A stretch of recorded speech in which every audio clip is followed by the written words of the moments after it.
sont pas liées, on peut améliorer de façon sensible les performances du système global, c'est-à-dire le moteur.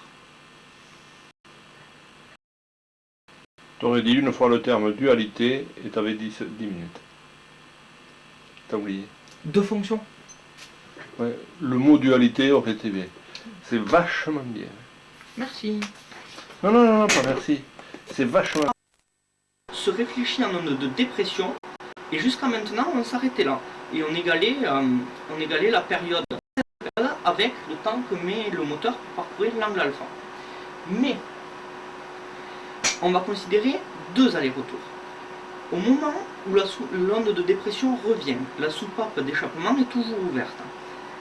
Vu qu'elle est toujours ouverte, l'onde rencontre un milieu ouvert qui est le cylindre.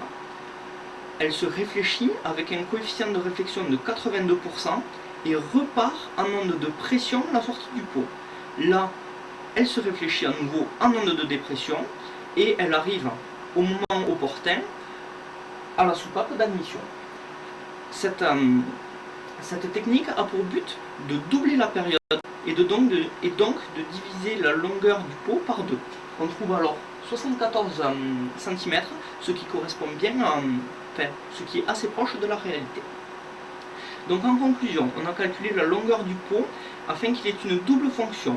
La première, évidemment, de pot d'échappement de réduction de bruit, et la deuxième, de participer au système d'admission par un phénomène acoustique qui aspire les gaz frais à l'intérieur du cylindre.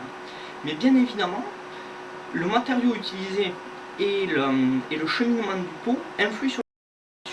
C'est-à-dire qu'il faut faire tous les calculs selon que l'on utilise un matériau ou un autre. Cependant,